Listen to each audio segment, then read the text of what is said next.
ঝুলি খুলবে, মজার গল্প বলবে।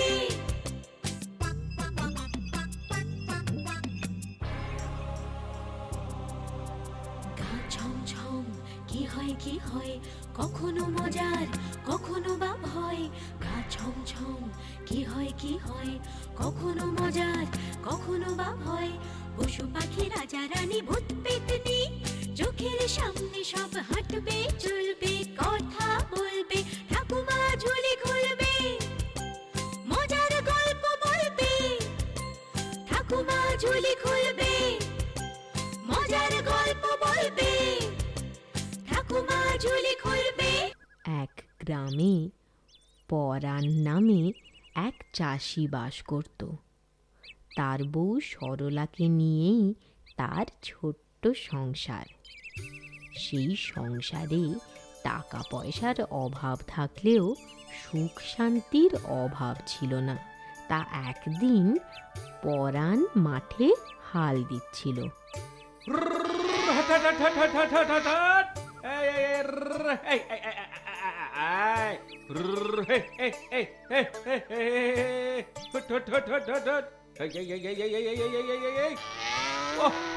সূর্যিটার আজ বড্ড তেজ, রোদ্দুরে পিঠ যেন চরচর করছে। বলদ দুটোরও খুব কষ্ট হচ্ছে। আরে না না, এবার একটু জিরিয়ে নি, আর তোরাও একটু আরাম কর, বুঝলি? পরান্দা, পরান্দা, ও পরান্দা, এই যে তুমি এখানে হাল দিচ্ছ, ওদিকে ঘরে? কি হয়েছে? ঘরে কি হয়েছে রে? তোর বৌদি ভালো আছে তো? আরে ভালো আছি, ভালো আছি, চিন্তা করো না। আমি ছুটতে পরে তোমায় একটা খুশির খবর শোনাতে এলুম গো। খুশির খবর? যাক বাবা, আমি তো খুব ভয় পেয়ে গেছিলাম। তা তা খুশির খবর কি শুনি? তোমার ছেলে হয়েছে গো, হ্যাঁ? ছেলে। হ্যাঁ পরান্দা, তুমি বাপ হয়েছো গো, বাপ।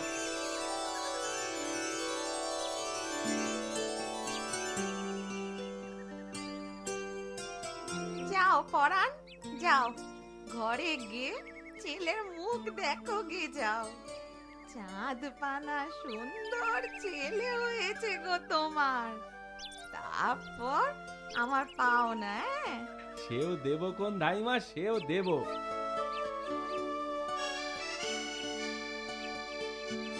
বুঝলি বউ, তোর ছেলেকে কিন্তু একেবারে তোর মতোই সুন্দর দেখতে হয়েছে। যা, হ্যাঁ, আমার তো মনে হয় তোমার মতো সুন্দর হয়েছে। ও তাই? এতদিনে আমার স্বপ্ন সার্থক হলো, কি বল? তা বলতে পারো। ওর নাম রাখলে কি বলো তো? নাম তুই বল না, কি কি নাম তোর পছন্দ?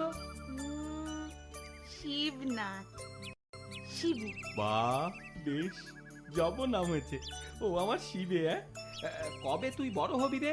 কবে তোর বে দিয়ে ঘরে দুর্গা ঠাকুরের মতো বউ আনবো? বল বল। থামো, থামো, অনেক হয়েছে। কেন কেন থামবো কেন? শুধু বড় হলেই হবে? লেখাপড়া শিখিয়ে ওকে মানুষের মতো মানুষ করতে হবে না? এ ঠিক বলেছ। ও আমার শিবে রে, কবে তুই পাঠশালা যাবি রে? কবে তুই লেখাপড়া শিখবি রে? শোনো, হ্যাঁ? আমাদের যত কষ্টই হোক, ছেলের গায়ে এতটুকু আঁচ লাগতে দেব না, কি বলো? হ্যাঁ, তা তো বটেই। আমাদের যত অভাব, যত দুঃখই থাক, ছেলেকে মানে আমাদের শিবেকে আমরা সুখেই রাখবো। হ্যাঁ, ও আমার শিবে রে, ও আমার ও আমার শিবে।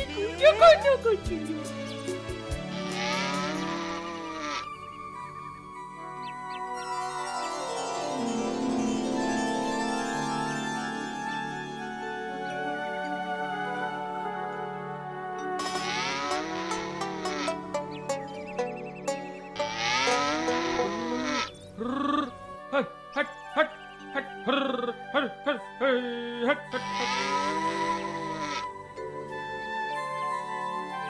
এই যে পরাণ, এই যে পরাণ, বলি এখনো তুমি হাল দিচ্ছ? কেন বলো তো বিষ্টুদা, এ কথা কইছো কেন? বলি জীবনে কষ্ট তো কম করলে না। ছেলে এখন বড় হয়েছে, লেখাপড়া শিখে ডাকঘরে কাজ পেয়েছে।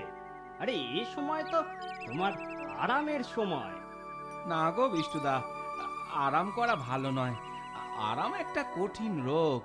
যতদিন হাত পা চলে ততদিন কাজকর্মে থাকাই ভালো। হ্যাঁ, তা তো ভালো। তা তোমার ছেলেও তো বড় হয়েছে, এবার ওর বিয়ে দিতে হবে না? হ্যাঁ, সে চেষ্টাই তো করছি। দাও না, দাও না একটা ভালো মেয়ে দেখে। আছে নাকি তোমার সন্ধানে? না না না না না, ও ঘটকালি করে বদনামের বাগি আমি হতে চাই না। মানুষের মতি ঘুরতি কতক্ষণ? আজ যে ভালো কাল সে খারাপ হতেই পারে, তখন তো তোমরা আমায় গাল দেবে। ও ও ভয় তুমি পেও না বিষ্টেদা। হ্যাঁ, দাও না একটা ভালো মেয়ে দেখে। ও, আচ্ছা, বলছো যখন, মানে এত করে বলছো যখন, খুঁজে দেখবো খন। আর চলি তাহলে, বুঝলে? আর চলি। হ্যাঁ, এসো, তবে আমার এই কথাটা ভুলোনি যেন। আরে না গো না, ভুলবো নি। তুমি মনে করো তোমার ছেলের বিয়ে একদম হয়েই গেছে। হ্যাঁ, পরান্দা গো, ও পরান্দা, পরান্দা, কি হয়েছে রে ভোলা? অত চেঁচাচ্ছিস কেন? সর্বনাশ হয়ে গেছে। বৌদি, বৌদি, কি হয়েছে তোর বৌদির? ওই গায়ের কুয়োতলায় জল আনতে গিয়ে হ্যাঁ? আছাড় খেয়ে পড়েছে বৌদি। সে কি রে? মাথায় খুব চোট পেয়েছে গো, উঠে বসার ক্ষমতা নেই। কি বলছিস কি? হ্যাঁ গো, তোমায় খুব দেখতে চাইছে। তা আমায় না ডেকে বদ্যি ডাকলে পারতিস তো। আরে সেসব হয়েছে, বৌদিকেও খবর করা হয়েছে, তোমার ছেলে শিবেকেও তো খবর পাঠিয়েছি। আর দেরি করুনি পরান্দা, আর দেরি করুনি, এক্ষুনি চলো।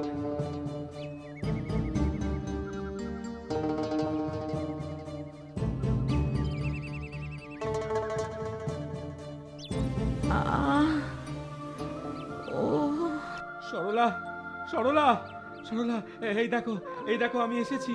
কথা বলো সরলা, কথা বলো। অত তলা হয় না গো। শিবে তো রইল, ওকে দেখো। দেখবো সরলা, দেখবো। কিন্তু তুই আমায় কথা দিয়েছিলি, শিবের বিয়ে দেখবি, নাতির মুখ দেখবি, সেসব কথা। সে সুখ আর এই কপালে নেই গো। বাজে কথা বলিস নি, বাজে কথা একেবারে বলবি নি সরলা। থাম বলছি, তোকে যেতে দিল্লি তো তুই যাবি। ও কবরেজ মশাই, ওকে যেতে দিও না, দয়া করো, কিছু করো। পরাণ, আমার যা করার ছিল সবই করেছি। এখন ভগবান কি করেন তার ইচ্ছেই তো সব। বাবা,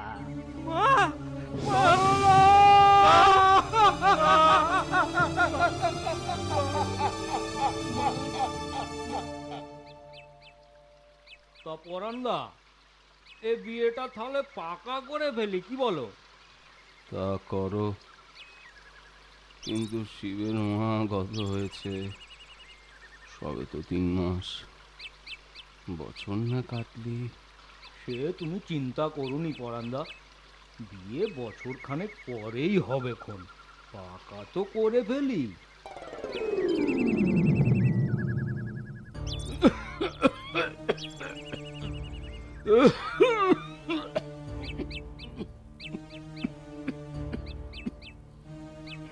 বাবা, গণেশকে একটু দেখুন তো। যাই, রান্নাঘরে যাই। যাও বৌমা।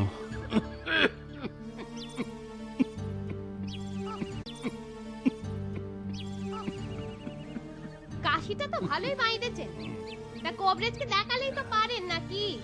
বড় সড়ো রোগ না আমাদের কি ছাড়বেন না? দেখিয়েছি বৌমা, ওষুধও খাচ্ছি।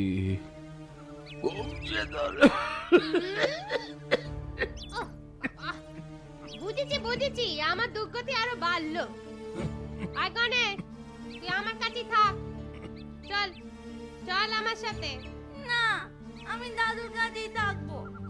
দাদুর কাছে গল্প শুনবো।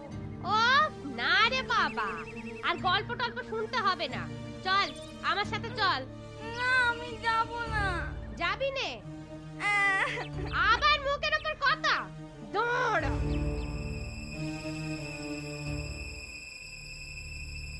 বাপটা মনে হয় শয্যা নিল। যেমন কাশি, গায়ে তেমনি জ্বর, আবার কাঁপুনিও দিচ্ছে। সেটাই তো চিন্তার কথা, কি যে হবে। তাই তো ভাবছি গো, কাল ভাবছি বড় কোবরেজকে একবার ডেকে আনবো জানো। ও তুমি বুঝি ওই চিন্তাই করছো? যেমন তোমার বুদ্ধি, বলি ও রোগ আর ভালো হবে ভেবেছো? হ্যাঁ, কেন কেন ভালো হবে না কেন? কাল রোগ গো, কাল রোগ তোমার বাপকে ক্ষয় রোগে ধরেছে। কি বলছো গো?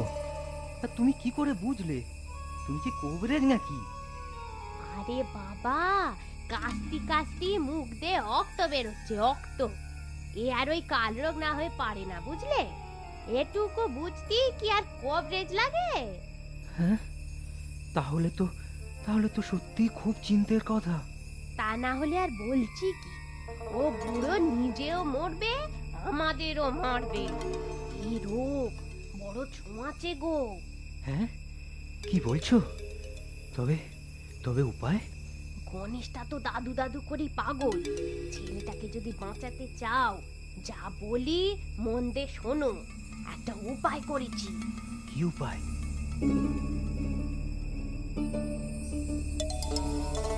হ্যাঁ, এটা একটা কথা হলো? ছেলে হয়ে ও কাজ করি কি করে আমি? তবে মরও গোষ্ঠী শুদ্ধ।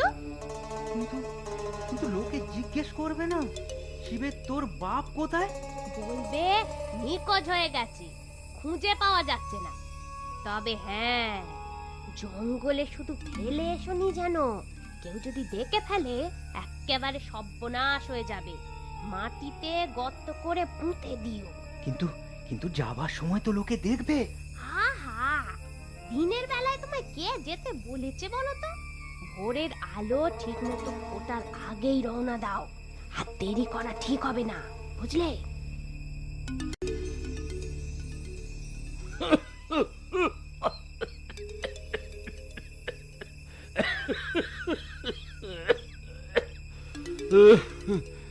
কে কে খোকা?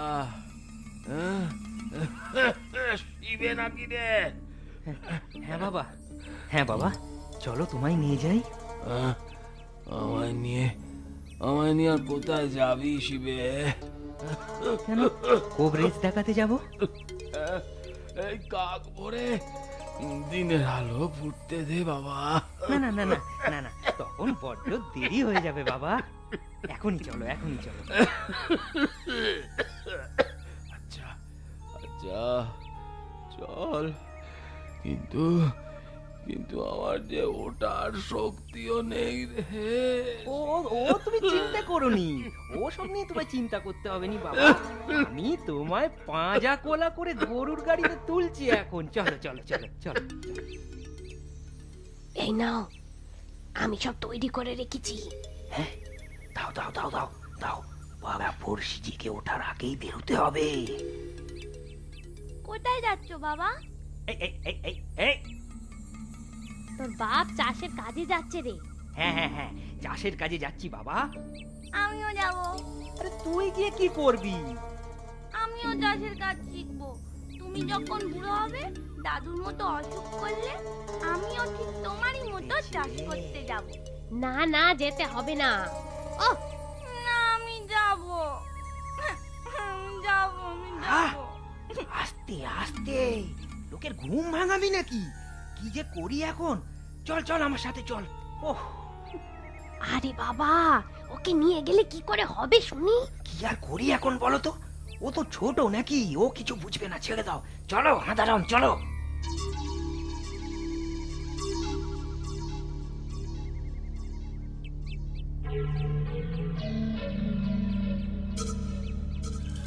বাবা, তুমি কি এখানে চাষ করবে?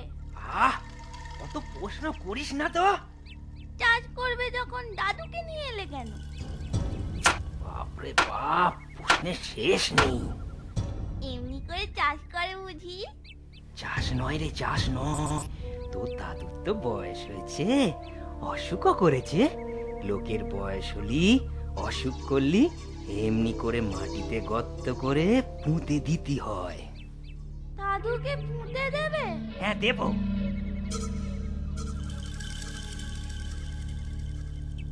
ও কি করছিস গণেশ? ও কি করছিস? ওখানে আবার গর্ত করছিস কেনে? ওটা তো দাদুর জন্য, এটা হলো তোমার জন্য। আমার জন্য? হ্যাঁ গো হ্যাঁ, একদিন তুমিও তো বুড়ো হবে, তোমারও তো অসুখ করবে, তখন তোমাকেও দাদুর মতো এখানেই পুঁতে দেব। কি বলছিস? আমাকেও পুঁতে দিবি? হ্যাঁ, তুমিও তো থাকবে দাদুর পাশে, তাই গর্তটা করে রাখি। ওরে গণেশ, গণেশ বাবা আমার, আমার খুব শিক্ষা হয়েছে বাবা। তুই আমার চোখ খুলে দিলি বাবা। তোর ওই মায়ের কথায় অন্ধ হয়ে কি কুকাজি না করতে যাচ্ছিলাম। ওই ওই চেয়ে দেখ, সূর্য উঠেছে। তোর কথায় আমার মনেও বুঝি ভোর হলো রে। এবার দেখিস আর অন্ধকার থাকবে না। অসুস্থ বাবাকে ঘরে ফিরিয়ে আনে শিবে। গণেশের মাকে খুব বকা দেয় সে। বড় কবরেজের ওষুধ খেয়ে পরাণ ধীরে ধীরে সুস্থ হয়ে ওঠে। দাদুকে ফিরে পেয়ে খুব খুশি হয় গণেশ। আমার কথাটি ফুরলো, নোটে গাছটি মুড়লো।